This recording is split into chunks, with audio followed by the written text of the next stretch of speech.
États-Unis, les procureurs de Manhattan ont accusé hier Donald Trump d'avoir dissimulé un potentiel scandale sexuel lors de la campagne présidentielle de 2016, dévoilant 34 accusations de crimes qui ouvrent un chapitre périlleux dans la longue vie publique de l'ancien président des États-Unis, qui doit faire face maintenant à la perspective embarrassante d'un procès criminel.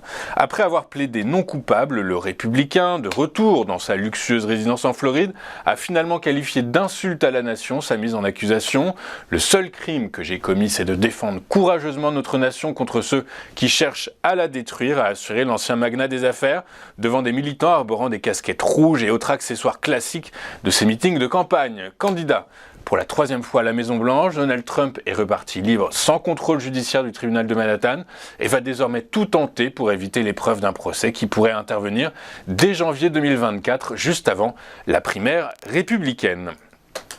Emmanuel Macron se rend aujourd'hui en Chine pour réengager un espace de dialogue avec Pékin. Le président français compte profiter de cette visite d'État de 3 jours pour inciter Xi Jinping à prendre ses distances avec la Russie dans la guerre qui l'oppose à l'Ukraine. Un déplacement annoncé par les observateurs comme risqué pour le chef d'État français. Emmanuel Macron emmène aussi avec lui à Pékin la présidente de la Commission européenne, Ursula von der Leyen. D'une part, Paris veut signifier que son action s'inscrit dans le cadre européen. D'autre part, il y a sans doute entre Emmanuel Macron et Ursula von der Leyen une répartition des rôles. La présidente de la Commission, à qui l'on prête l'intention de briguer ensuite le poste de secrétaire général de l'OTAN, est réputée plus proche des positions de Washington, donc plus dure vis-à-vis de la Chine, avec l'objectif à terme d'un découplage économique. A l'inverse, Emmanuel Macron semble plus désireux de réactiver les échanges économiques avec Pékin. La Finlande a effectué hier son entrée officielle dans l'organisation du traité de l'Atlantique Nord, l'OTAN, un virage historique provoqué par l'offensive de la Russie en Ukraine, selon le secrétaire général de l'Alliance Atlantique, Jens Stoltenberg. La Russie n'a pas manqué de réagir à cet élargissement de l'OTAN qui n'est sans doute pas fini car la Suède frappe à la porte, elle aussi, à la porte de l'Alliance Atlantique. C'est une nouvelle aggravation de la situation. L'élargissement de l'OTAN est une atteinte à notre sécurité et aux intérêts nationaux de la Fédération de Russie. Cela nous contraint à prendre des contre-mesures en termes tactiques et en termes stratégiques pour notre sécurité, a réagi le porte-parole du Kremlin, Dmitri Peskov. Le Premier ministre britannique Rishi Sunak, après avoir salué l'arrivée de la Finlande dans l'OTAN, a appelé tous les membres de l'Alliance Atlantique à approuver l'adhésion de la Suède, actuellement bloquée par la Turquie et la Hongrie. Même réaction à Berlin, le chancelier allemand Olaf Scholz a également félicité la Finlande et assuré la Suède du soutien de Berlin. Avant de poursuivre le fil de notre émission, nous allons regarder ce qui s'est passé sur les principales places boursières de la planète hier. Les bourses européennes ont terminé la journée en ordre dispersé, et ce après avoir passé la plupart de la séance en territoire positif. Les investisseurs ont été refroidis par le rapport Jolts du département américain, ainsi que les commandes à l'industrie qui ont diminué de 0,7% en février aux États-Unis après une baisse de 2,1% le mois précédent. À Paris, le CAC 40, après avoir frôlé son plus haut historique, a fini la journée en baisse de 0,01% à 7344 points. À Londres, la hausse de la livre a pesé sur le FTSE qui a clôturé en baisse de 0,5% à 7634 points. Enfin à Francfort, le DAX a gagné 0,14% à 15 603 points. À New York, la bourse a fini en baisse sur fond de crainte de récession alors que des statistiques indiquent un ralentissement de l'économie américaine. Le Dow Jones a reculé de 0,59% à 33 403 points.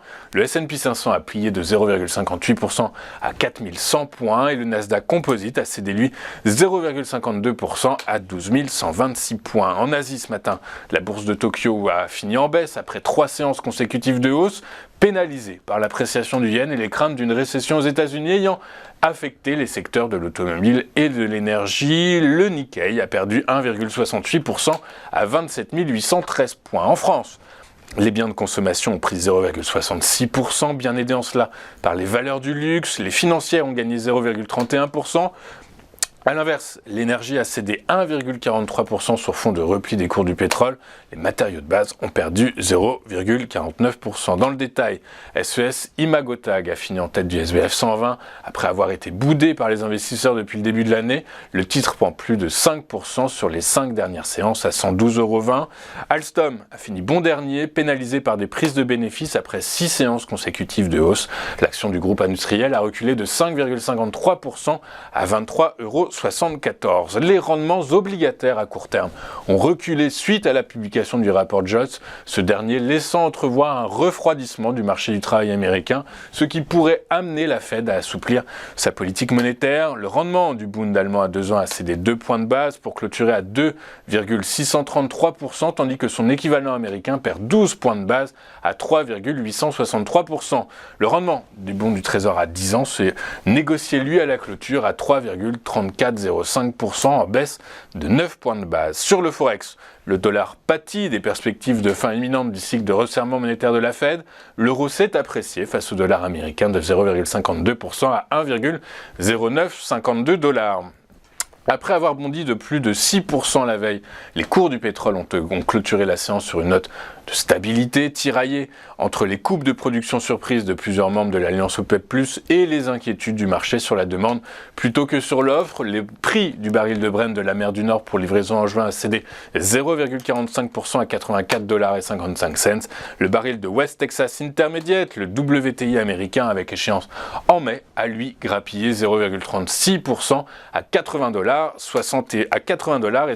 $ le baril. Nous allons marquer une toute première pause dans cette édition du 5 avril 2023. Juste après, comme promis, comme convenu et comme tous les mercredis matins, nous allons retrouver Eric Seban qui va analyser pour nous les premiers échanges à la bourse de Francfort. A tout de suite sur Téléfinance.